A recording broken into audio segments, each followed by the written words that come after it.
Welcome back to the Cinemadix podcast. I'm your host, Nick. I'm Ryan. And we're just a couple guys, like talking movies. And today we're going to be reviewing the Oscars. And we're actually in a new setup here today. We got our buddy Noah's apartment today. Thought the backdrop might be better for this, so... Much more fitting. Yeah, much more fitting.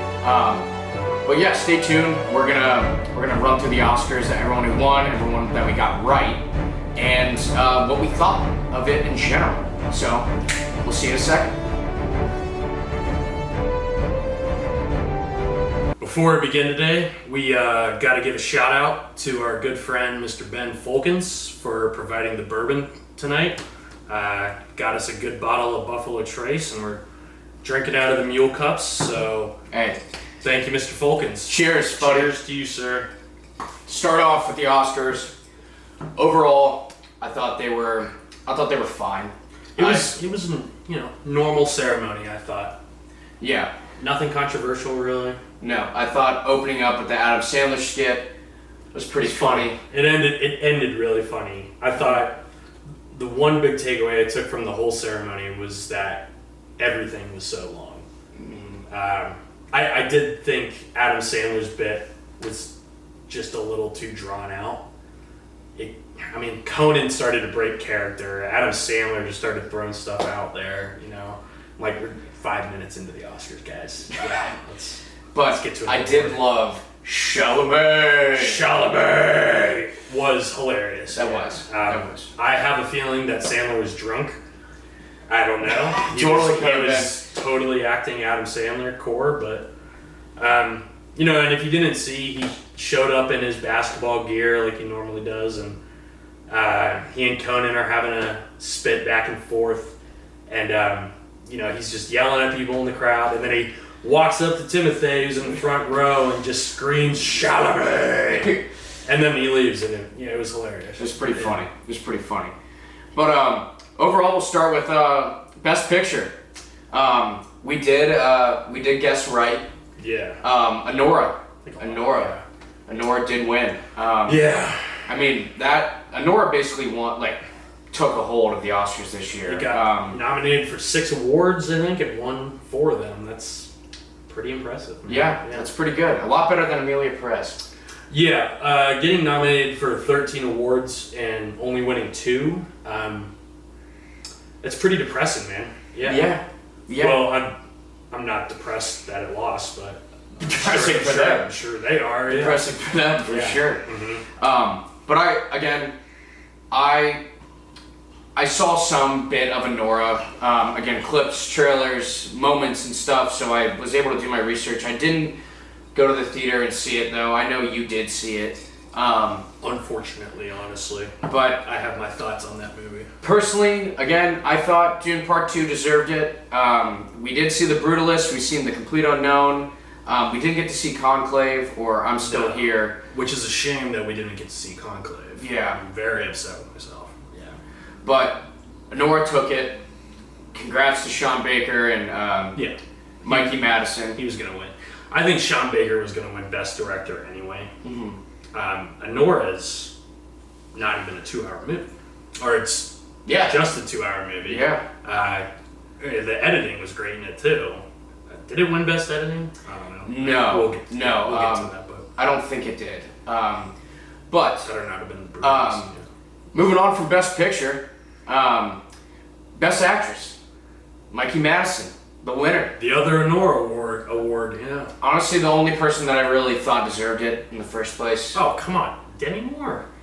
Demi Moore was fine in the substance, and again, I did see that, and I thought she did a good job, but she did have her freak out moments, and she did her role correctly, but I don't think that movie itself deserved it. Again, I didn't think there were a great amount of honestly, best actresses this year. I really did. I didn't see any standout performances, but out of all of them, Mikey Madison is amazing in Anora. She's very good, and she was definitely a strong contestant for that. I saw something on Instagram that was Mikey Madison beating Demi Moore for Best Actress is literally the plot of The Substance. I thought that was hilarious. I wonder if that's not intentional, but wouldn't it be funny if we gave it to the the younger actress. I also think Demi Moore's kind of run with this was more of a Brendan Fraser moment. Mm-hmm. So, I think Brendan Fraser was much more out of the spotlight than Demi Moore was, but, I think that was her first Oscar nomination. I could be wrong, but I think that was the first time she got nominated, and she did pretty well in The Substance, but yeah, I guess Mikey Madison was better than Yeah. I mean, it was Mikey's first nomination, wasn't it, too? Dude, it's her third movie ever. No, I was going to say, I mean, that's a big step up. Yeah. It's a big step up. But moving on from actress, let's go to the best actor. Adrian Brody's 8-minute speech. Record-setting speech. I mean, they even tried to play him off, and he said no. And then he cut the music, and then he took a 10-second breath, and then he thanked his parents, man. I don't even remember what he said after that. I was falling asleep. I really didn't either. His speech was, It wasn't. Let's just say we've seen better actors. Well, best actors. McConaughey did it in less than 4 minutes, and he delivered one of the most powerful speeches I've ever heard. It had nothing to do with the character he played, but he pulled a McConaughey. That's exactly how McConaughey is. Yeah. And imagine being Cillian Murphy. Dude, Cillian Murphy doesn't even want to be there in the first place, right? He has to be there because he was the previous best actor. And it's tradition that they present the next year's award. And, I mean, you can see him in the back, and he's just, like, kind of got his arms behind his back, twiddling his thumbs. And he's like, just shut up, man. Yeah. Stop talking. Yeah. I'm sure that's what killed Murphy. Yeah. Murphy was there. Yeah. But I do think that Adrian deserved it. I thought his performance in The Brutalist was fantastic. And again, when you have a 3.5-hour long movie where you're in almost every scene, you have to kill the role or the movie's going to suck. And we talked about it in our previous episode, but we gave a full-hearted review of it. Yeah. And again, I thought it was good. And Adrian Brody does carry that movie. And I feel bad for Brady Corbett, though. Mm-hmm. Directed that whole thing. A lot of stamina, a lot of ambition, and you lose to Sean Baker for Anora, but for an hour 50 movie. Yeah, he'll come back. He'll make something. He can make a shorter movie, but he'll make something. Well, best supporting actor, Kieran Culkin, baby. Yeah. Didn't he get cut? Didn't he cuss on stage? Yeah, he cussed pretty early into his speech. He had another, what felt like long speech, but, I liked Brody's speech more because Brody didn't talk about impregnating his wife for a minute and a half. Kieran Culkin's a loudmouth, and he's oddball kind of guy, but he deserved it. And he has one of the, I mean, I hate to say most average role, but just like kind of the most mundane role. Like, he's not playing some sort of historical figure. He's just kind of playing this mentally disturbed Jew in Poland with Jesse Eisenberg. Mm-hmm. Their chemistry is great. Yeah, they hate each other. Yeah, it's great. Hey, they killed the movie, and they both did a good job. Yeah, I love to see Kieran Culkin making his rise. I think he's one step closer to the EGOT, the Emmy, Grammy. Well, he's not going to win that, but Oscar and Tony. Yeah, it's like all 4 of those is the biggest award you can get. Yeah, good for him, man. Yeah, no, keep it rolling, Kieran. Hey, doing better than your brother. And then on to best supporting actress. Oh, Zoe Saldana. Man, that was. I just felt personally, I would have given it to Ariana Grande. Man, say what you want. Ariana Grande is not only a really good actress in Wicked, she is hilarious in that movie. She's really good in the in-between moments, right? She's walking down a hallway or, clapping her shoes and just, singing.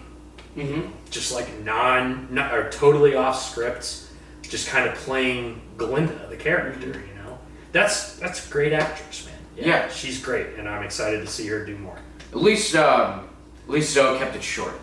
She kept it short. It was not even a 3.5 minute speech, 2.5 minutes, something like that.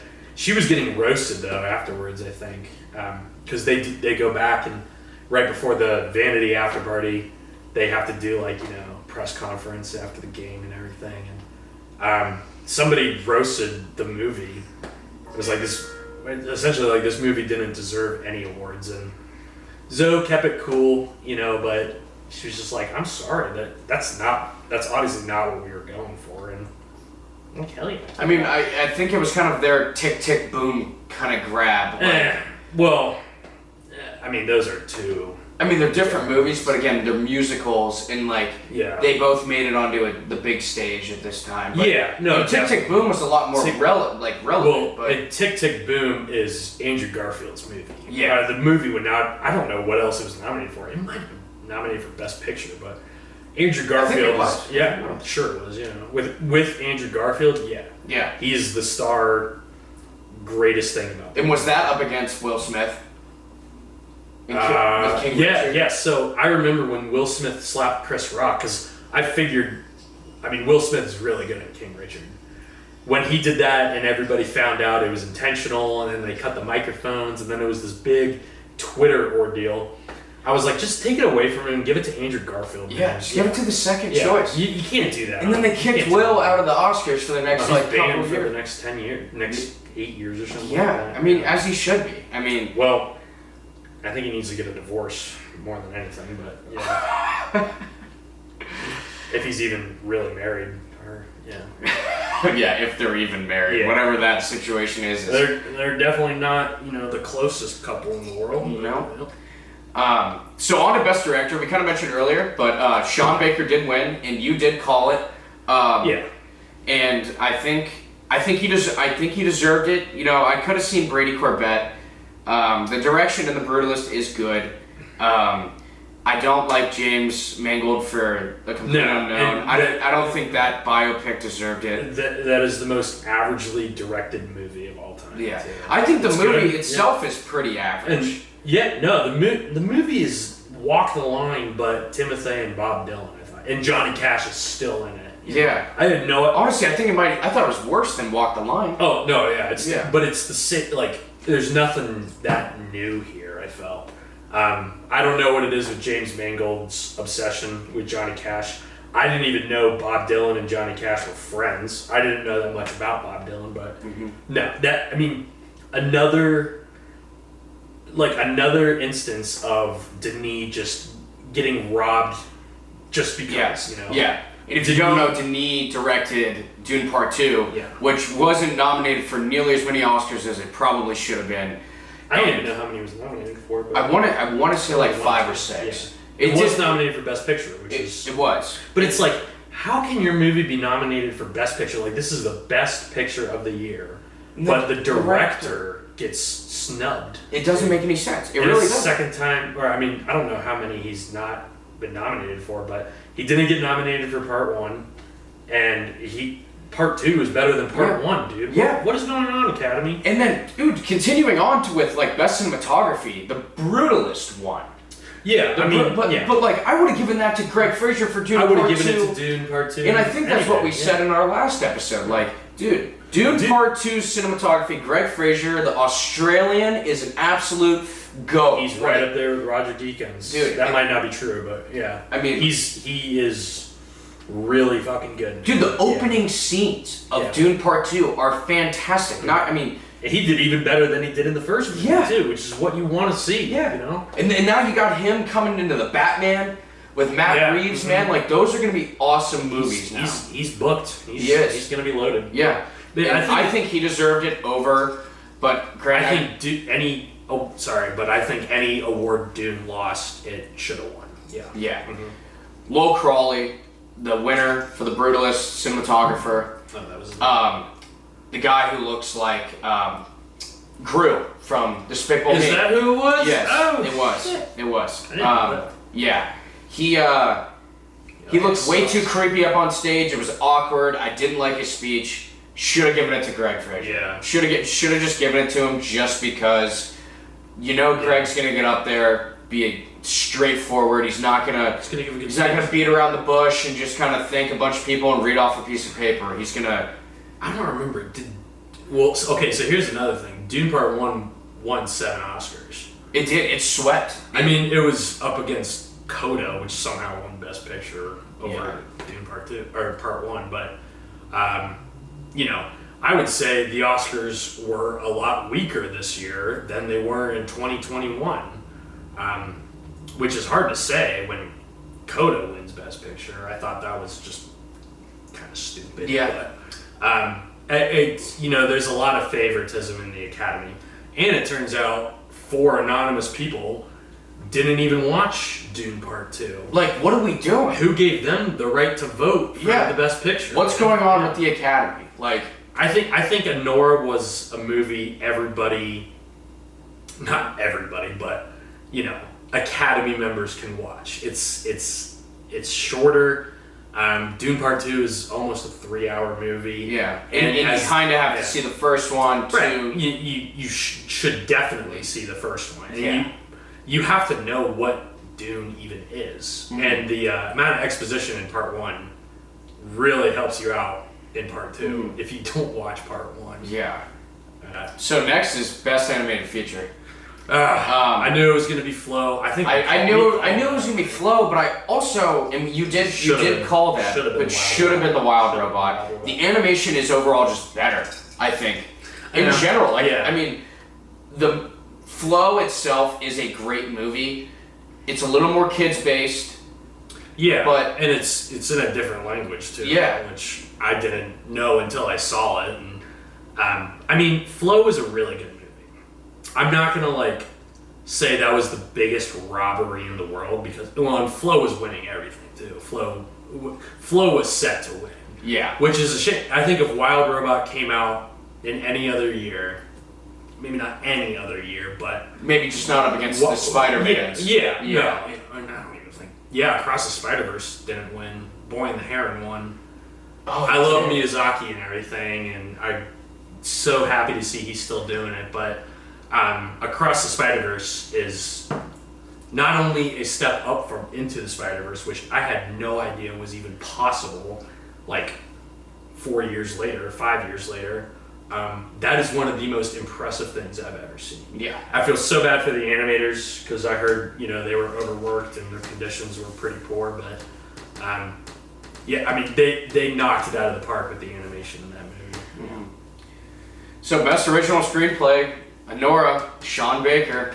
Won it again. So does that mean he takes home 2 Oscars? Does he get that? Yeah, so I'm assuming he was a producer. Neon did it, Anora. Yeah, Neon did it. So it was definitely some exec from Neon, but Sean Baker got to hold 3 awards last night, for sure. Yeah. Yeah. That's pretty, I think that's more than Bong Joon-ho got to hold. Yeah. Yeah. He won Best International and Best Picture. Yeah. That's a lot. That's a lot. And again, congrats to Anora. You know what? Anora is a good movie. I really disliked that movie. I disliked that movie. I dislike it less now. But are we really going to remember 2024 for Anora? No. Everybody's going to remember this year for Dune Part 2, man. Literally. Yeah. Dune Part 2 and The Brutalist. And The Brutalist. We finally got another epic with an intermission, too. Yeah. Dune Part 2 not getting nominated for Best Director is criminal, I think. Multiple Academy members, not even watching it, should not be able to vote. It's another case of the Academy just shunning Denis Villeneuve. Mm-hmm. Would you guys do this to Christopher Nolan? Would you guys do this to Martin Scorsese? Has Denis not... Would you do it to Quentin Tarantino? Yeah. Has Denis not proven his talent enough? Yeah, again and again and again. Figure it out, Academy. Figure it out. Okay, so Anora did win Best Film Editing. So it did. On to film editing. The Brutalist shouldn't have even been nominated for film editing.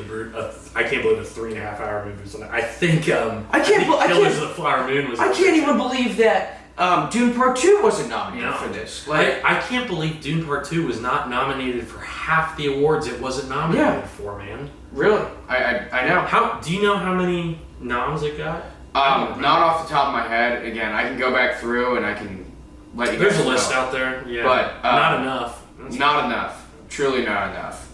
I mean, I guess we're waiting for Dune Messiah at this point. We might be waiting a second. I feel like Denis might protest a little bit. But maybe since Dune won all of them in the beginning in 2021, like they were like, no, we can't just give it to him again. We have to change it up. Like I think that's kind of what they were thinking. But too many big budget blockbuster directors out there. Yeah. And I think Anora being a neon movie too, which has gotten more glazed by the Academy than A24 did in like 6 years. Neon is new as far as I'm concerned.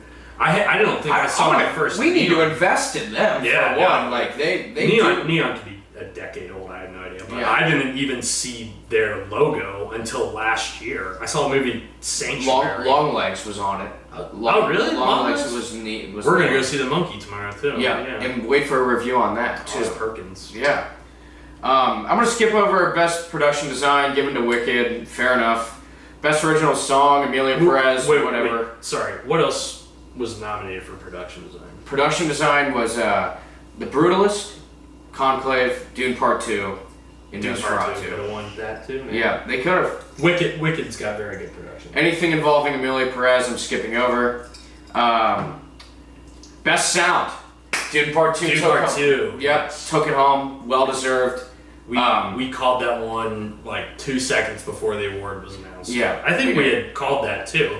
It's sound and visual effects. We did call visual effects as well. I mean, and you even mentioned Romulus, and that was another great one that could have easily taken it if Dune Part 2 wasn't involved. But I was happy Romulus got nominated for something. Yeah, I think that was the only thing it got nominated. Yeah, I think you're right too. Visual effects are amazing in that movie too. Anything Ridley Scott puts his hands into, it looks great. Mm-hmm. Yeah. Gladiator 2. Oh, it got nominated for like costume design, makeup, and hair or something. I think it might have. Not best supporting actor. Yeah. Or the best actor. Paul Mescal is better than Denzel. What else we got? And then the last two I really want to talk about is just best international feature film. I'm Still Here. Yep. Again, it beat Flow. It's not going to win it. Yeah, I figured it wasn't going to. And based off of what I heard and saw from I'm Still Here, I'm glad it won at least one because it was nominated for Best Picture, so it had to have been a good win. And I forget her name, Fernanda something, I think. There was protests that she didn't win Best Actress either.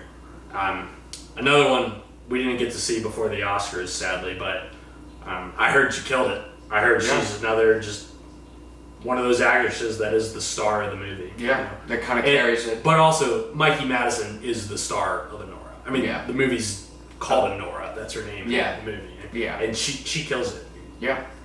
And then the last one, Best Original Score, went to The Brutalist. Bullshit. Honestly, don't even remember the soundtrack being that it is influential or significant at all. If I remember anything about the soundtrack, it is 3.5 hours of the same exact song over and over. Yeah. I mean, I would have given it to The Wild Robot.